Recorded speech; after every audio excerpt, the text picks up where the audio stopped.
সুপ্রভাত বন্ধুরা, আজ হলো 29 মার্চ, 14 চৈত্র, 9 শাওয়াল, রবিবার। আজকের সকালের বিশেষ বিশেষ খবরগুলি হলো: রান্নার গ্যাস নিয়ে আর চিন্তা নয়, এলপিজি সংকটে 5 লক্ষ ইন্ডাকশন দেবে কেন্দ্র সরকার। উন্নয়নের ফুলঝুরি এবং স্থানীয় ইস্যুকে হাতিয়ার। উত্তর করিমগঞ্জে বিজেপি কংগ্রেসের হাড্ডাহাড্ডি লড়াইয়ের সম্ভাবনাই প্রকট। শ্রীভূমি রণাঙ্গনে জ্বর, প্রচারে খই ফুটাচ্ছেন প্রার্থীরা। দক্ষিণ করিমগঞ্জে হাড্ডাহাড্ডি লড়াই, প্রচারে আসছেন অমিত শাহ, আসাদুদ্দিন ওয়াইসি এবং সায়নী। 7 এপ্রিল শিলচরে জনসভা স্বরাষ্ট্রমন্ত্রী ও মুখ্যমন্ত্রীর। 3 এপ্রিল বরাকে 5 জনসভা সায়নী ঘোষের। আসছেন ইউসুফ পাঠান, আসতে পারেন রচনা ব্যানার্জিও। সামান্য বৃষ্টিতেই কৃত্রিম বন্যা, লালার এসপি রোডে জলবন্দি জনজীবন।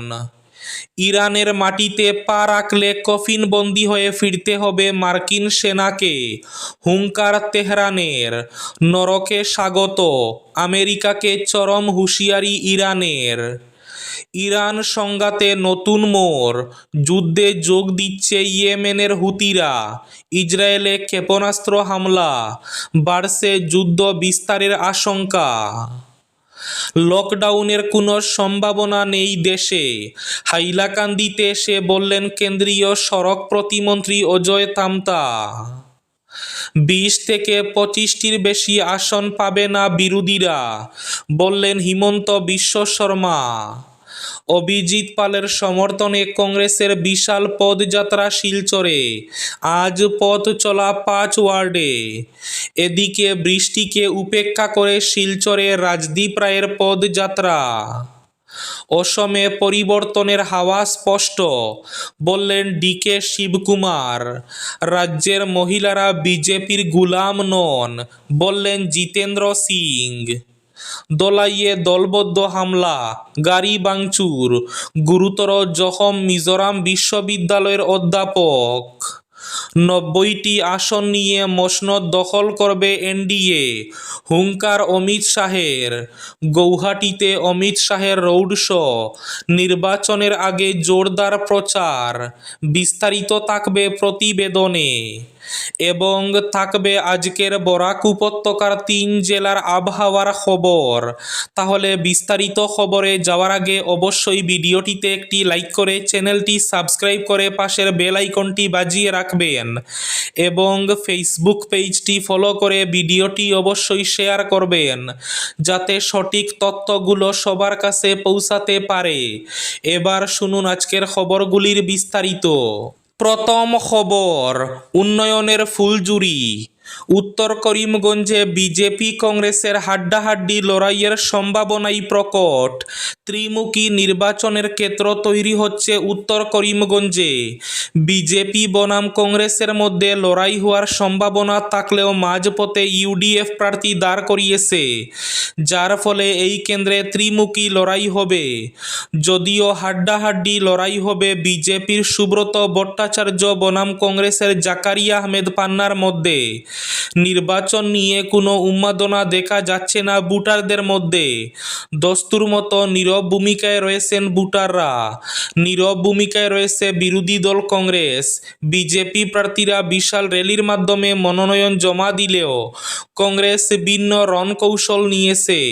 তারা সাদামাটাভাবে এসে মনোনয়ন জমা দিয়ে গেছেন। ভোটারদের নীরব ভূমিকা চিন্তার কারণ হয়ে দাঁড়িয়েছে রাজনৈতিক দলগুলোর কাছে। শ্রীভূমিতে রণাঙ্গনে জ্বর, প্রচারে খই ফুটাচ্ছেন প্রার্থীরা। প্রচারে আসছেন অমিত শাহ, আসাদুদ্দিন ওয়াইসি, সায়নী।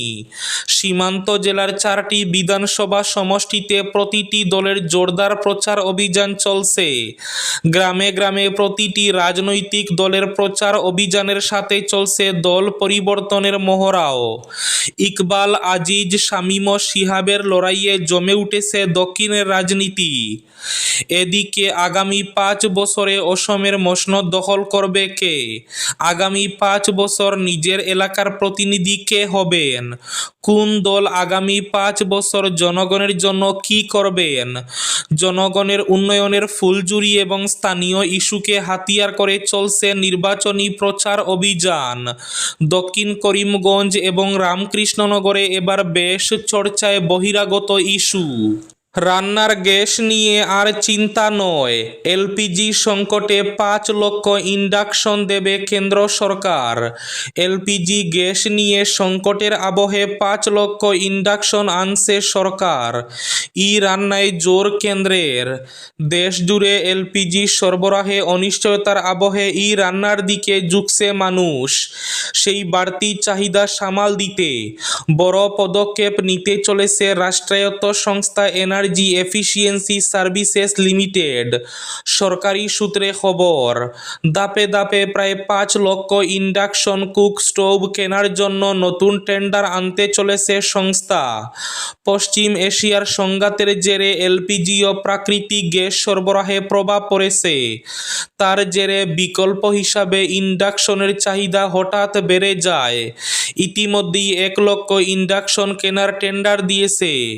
পাশাপাশি ব্যবহারকারীদের প্রতিক্রিয়ার ভিত্তিতে ইন্ডাকশন সামঞ্জস্যপূর্ণ বাসনপত্রের জন্য টেন্ডার করা হয়েছে। ইরানের মাটিতে পা রাখলে কফিন বন্দী হয়ে ফিরতে হবে মার্কিন সেনাকে, হুঙ্কার তেহরানের।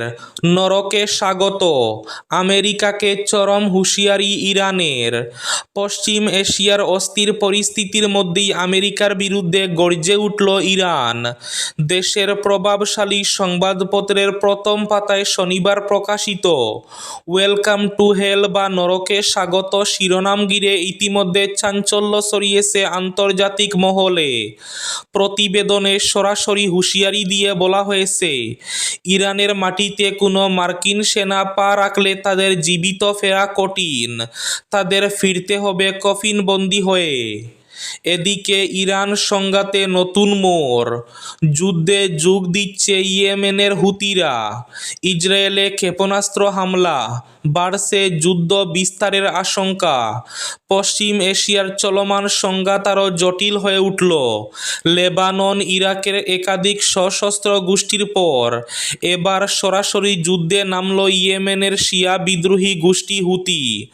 শনিবার ইসরায়েলকে লক্ষ্য করে ক্ষেপণাস্ত্র হামলার দাবি করেছে তারা। হুতি বাহিনীর মুখপাত্র ব্রিগেডিয়ার জেনারেল ইয়াহিয়া সারি এক বিবৃতিতে জানান, আমেরিকা এবং ইসরায়েলের বিরুদ্ধে দীর্ঘমেয়াদী লড়াইয়ের জন্য তারা প্রস্তুত। হামলার ভিডিও প্রকাশ করে তিনি বলেন, এই অভিযান তাদের প্রতিরোধের অংশ। অসমে পরিবর্তনের হাওয়া স্পষ্ট, বললেন ডিকে শিবকুমার। রাজ্যের মহিলারা বিজেপির গুলাম নন, বললেন জিতেন্দ্র সিং। বিজেপি এতটাই দুর্বল হয়ে পড়েছে যে দলে নেতা তৈরি করতে পারেনি। কংগ্রেস থেকে নেতা নিতে হচ্ছে বিজেপিকে, মন্তব্য করেছেন কর্ণাটকের উপমুখ্যমন্ত্রী ডিকে শিবকুমার। বিধানসভা নির্বাচনে কংগ্রেসের প্রচারে হাওয়া তুঙ্গে তুলতে অসমে এসেছেন তিনি। কয়েকদিনের কর্মসূচি নিয়ে অসম সফরে আসা কর্ণাটকের উপমুখ্যমন্ত্রী এবং অসম কংগ্রেসের নির্বাচনী পর্যবেক্ষক ডিকে শিবকুমার শনিবার গৌহাটিতে এক সাংবাদিক সম্মেলনে এই মন্তব্য করেন। বলেন, কংগ্রেস মানুষকে ঐক্যবদ্ধ করে আর বিজেপি মানুষকে বিভাজন করে। অসমের আবহাওয়া ভালো বলে উল্লেখ করে শিবকুমার বলেন, অসমের রাজনৈতিক আবহাওয়ার দিকে তাকালে পরিবর্তনের বাতাস স্পষ্ট হয়ে ওঠে। সাংবাদিক সম্মেলনে উপস্থিত ছিলেন এআইসিসির সাধারণ সম্পাদক ও প্রদেশ কংগ্রেসের তত্ত্বাবধায়ক জিতেন্দ্র সিং। হিমন্ত সরকারের স্বৈরাচারিতার বিভিন্ন উদাহরণ তুলে ধরে তিনি বলেন, এখন অসমের প্রত্যেক মানুষ ভয়ের পরিবেশে বাস করছেন, বিরাজ করছে ভয়ের পরিবেশ। তিনি বলেন, রাজ্যের মহিলারা বিজেপি সরকারের গুলাম নন। মুখ্যমন্ত্রী বা প্রধানমন্ত্রীর জনসভায় মহিলারা না গেলে অরুণোদয় সহ বিভিন্ন প্রকল্প থেকে নাম কাটার হুমকি দেওয়া হয়। পঞ্চায়েত নির্বাচন বা অন্য নির্বাচনে ভোট না দিলে প্রকল্প থেকে নাম কর্তনের হুমকি দেওয়া হয়। হাইলাকান্দি জেলায় নির্বাচনী প্রচারে এসে কেন্দ্রীয় সড়ক প্রতিমন্ত্রী অজয় থামতা দেশ জুড়ে লকডাউন নিয়ে চলা জল্পনাকে সম্পূর্ণভাবে উড়িয়ে দিলেন। তিনি স্পষ্ট ভাষায় বলেন, দেশে কোনো ধরনের লকডাউনের সম্ভাবনা নেই। বিরোধীরা ইচ্ছাকৃতভাবে এ নিয়ে অপপ্রচার চালাচ্ছে।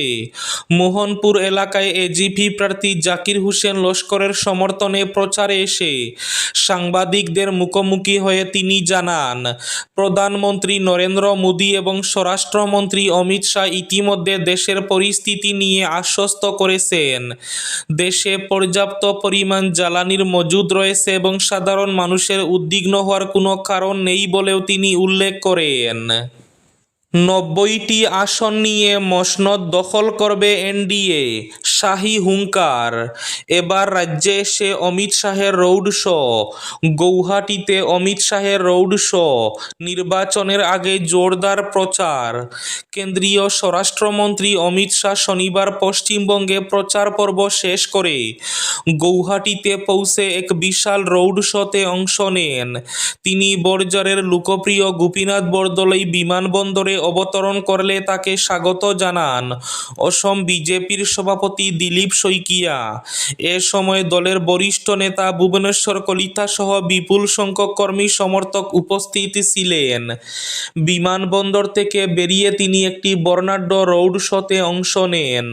রোড শোটি শুরু হয় আর্য বিদ্যাপীঠ কলেজের মাঠ থেকে এবং শহরের বিভিন্ন গুরুত্বপূর্ণ এলাকা অতিক্রম করে নেপালি মন্দির সংলগ্ন এলাকায় গিয়ে সমাপ্ত হয়। সামান্য বৃষ্টিতেই কৃত্রিম বন্যা, লালার এসপি রোডে জলবন্দি জনজীবন। আকাশে একটু মেঘ জমলেই কপালে বাজ পড়ে বাসিন্দাদের, আর বৃষ্টি নামলেই সেই আশঙ্কা পরিণত হয় চেনা দুর্ভোগে। হাইলাকান্দির লালা শহরের এসপি রোডে আবারও সামান্য বৃষ্টিতে তৈরি হলো কৃত্রিম বন্যা। শনিবার সকালে এক পশলা বৃষ্টির পর মুহূর্তে জলমগ্ন হয়ে পড়ে পুরো এলাকা। চৌরঙ্গি থেকে উমেদনগর তেমাতা পর্যন্ত বিস্তীর্ণ অংশে হাঁটু জল জমে যাওয়ায় পথ চলা কার্যত দুর্বিষহ হয়ে ওঠে। নিত্যযাত্রী, পথচারী এবং যানবাহন চালক সকলেই পড়েন চরম ভোগান্তিতে। শুধু মূল সড়ক নয়, আশপাশের গলিপথগুলিও ডুবে যায় জলে। বৃষ্টিকে উপেক্ষা করে শিলচরে রাজদীপ রায়ের পদযাত্রা। প্রতিকূল আবহাওয়াকেও উপেক্ষা করে শনিবার সকালে শিলচরে জোর কদমে নির্বাচনী প্রচারে নামলেন বিজেপি প্রার্থী ডক্টর রাজদীপ রায়। তারাপুর থেকে মজুমদার বাজার পর্যন্ত আয়োজিত এই পদযাত্রায় শুরু থেকে দলীয় কর্মী সমর্থকদের ব্যাপক উপস্থিতি এবং উৎসাহ লক্ষ্য করা যায়। এদিকে একইভাবে শিলচরে এবার শুরু হয়েছে কংগ্রেস প্রার্থীরও প্রচার। কংগ্রেস প্রার্থী অভিজিৎ পালের সমর্থনে কংগ্রেসের বিশাল পদযাত্রা শিলচরে। আজ পথ চলা 5 ওয়ার্ডে। শিলচর শহরে পদযাত্রায় নেমে প্রচারে গতি বাড়ালেন কংগ্রেস প্রার্থী অভিজিৎ পালও। শনিবার প্রতিকূল আবহাওয়ার মধ্যেই কয়েকশো কর্মী সমর্থক নিয়ে বিশাল পদযাত্রা করেন অভিজিৎ। কংগ্রেসের শিলচর জেলা কমিটির পদাধিকারীরা এই পদযাত্রায় অংশ নেন। আজকের বরাক উপত্যকার 3 জেলার আবহাওয়ার খবর। আজও বরাক উপত্যকার 3 জেলার আকাশ একটু মেঘলা থাকার পূর্বাভাস। শিলচর কাছাড়ে আজ সর্বোচ্চ তাপমাত্রা থাকবে 28 ডিগ্রি সেলসিয়াস এবং সর্বনিম্ন তাপমাত্রা থাকবে 16 ডিগ্রি সেলসিয়াস। শ্রীভূমি তথা করিমগঞ্জ জেলায় আজ সর্বোচ্চ তাপমাত্রা থাকবে 28 ডিগ্রি সেলসিয়াস এবং সর্বনিম্ন তাপমাত্রা থাকবে 15 ডিগ্রি সেলসিয়াস। হাইলাকান্দি জেলায় আজ সর্বোচ্চ তাপমাত্রা থাকবে 27 ডিগ্রি সেলসিয়াস এবং সর্বনিম্ন তাপমাত্রা থাকবে 15 ডিগ্রি সেলসিয়াস। এবার শেষ খবরটি। দলাই থানার অন্তর্গত হাওয়াইতাং গ্রামে দলবদ্ধ হামলার শিকার হলেন মিজোরাম বিশ্ববিদ্যালয়ের অধ্যাপক ইয়াহিয়া বখতিয়ার লস্কর। শনিবার দুপুর প্রায় 1টা নাগাদ এই চাঞ্চল্যকর ঘটনা ঘটে। জানা গেছে, নিকটাত্মীয়ের বিয়েতে যোগ দিতে 2 দিনের ছুটিতে বাড়িতে এসেছিলেন তিনি। মাকে সঙ্গে নিয়ে বিয়েবাড়িতে যাওয়ার পথে গ্রামের রাস্তা থেকে প্রধান সড়কে ওঠার সময় দেখেন কয়েকটি গাড়ি রাস্তার উপর দাঁড় করিয়ে রাখা হয়েছে। একাধিকবার হর্ন দেওয়ার পরও কোনো সাড়া না পেয়ে তিনি পাশের একটি বাড়িতে গিয়ে গাড়িগুলি সরানোর অনুরোধ জানান। অভিযোগ, এর পরপরই একদল দুষ্কৃতী তার উপর চড়াও হয় এবং তার গাড়িতে ব্যাপক ভাঙচুর চালায়। হামলায় গুরুতর জখম হন অধ্যাপক লস্কর। তার পাঁজরের হাড় ভেঙে যাওয়ার পাশাপাশি মাথাসহ শরীরের একাধিক স্থানে গুরুতর আঘাত লাগে। বর্তমানে তিনি শিলচর মেডিকেল কলেজ ও হাসপাতালে চিকিৎসাধীন। এই ঘটনায় প্রায় 10 জনের বিরুদ্ধে দলাই থানায় এফআইআর দায়ের করা হয়েছে। অভিযোগের ভিত্তিতে পুলিশ তদন্ত শুরু করেছে। এই ছিল আজকের সকালের বিশেষ খবরগুলি। ভিডিওটি অবশ্যই লাইক করে শেয়ার করে দেবেন।